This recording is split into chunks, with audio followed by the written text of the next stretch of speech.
Thank you for watching, liking, commenting, sharing, and subscribing right now.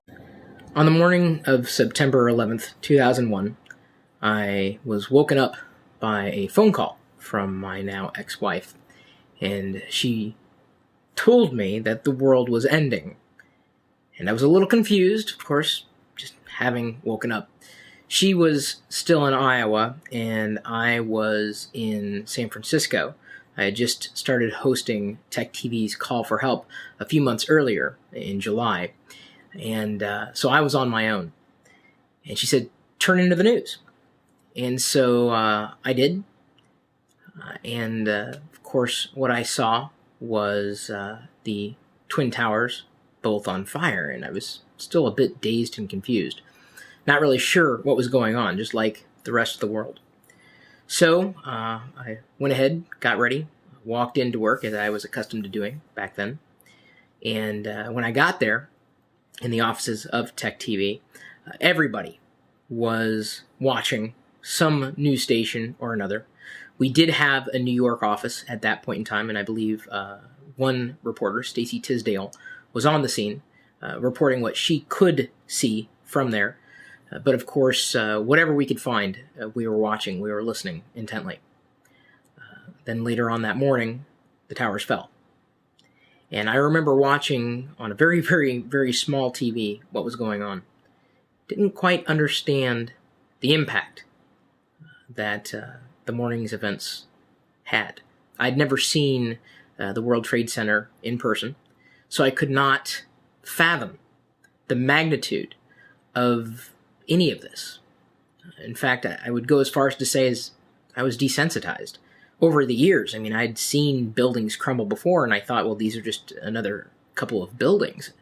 And I figured by then, you know, since it was hours later, everybody would have left the towers. Came to find out that that just wasn't the case. So I wasn't exactly frightened the first day. I wasn't scared, just confused. We did not record anything that day. Nothing was really live, at least as far as Call for Help was concerned. Went home and, of course, was watching TV nonstop and hearing different reports, not really sure what to believe. It was only until after the events had happened when I started to understand just how big this thing was. And that's when I got frightened. I remember waking up that weekend shaking just because I was so nervous. Didn't know what was happening, didn't know what was going on. And of course, that nervousness was only fueled by various speculators on TV, pundits of sorts.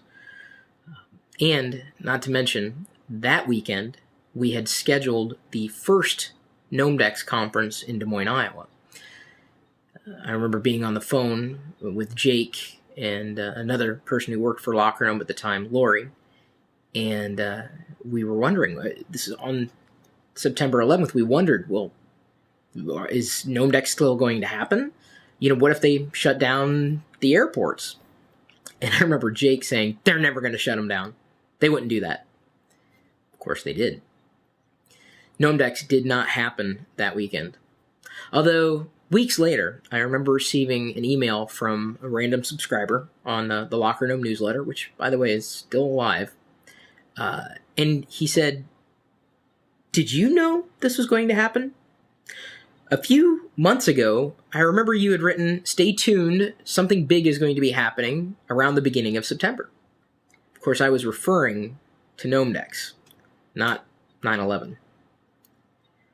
Well, Gnomedex was rescheduled, and then that following Monday, we went back on the air, live, with Call for Help. We acknowledged the events, and then moved on as if nothing had happened. And I think that was difficult for me to do, because my mind was very much not where it should have been. Still, we pushed through, not forgetting, but giving people, I guess, a place to turn where they could watch something that wasn't reminding them that the world around them had changed. So here we sit on the 10th anniversary of September 11th, 2001.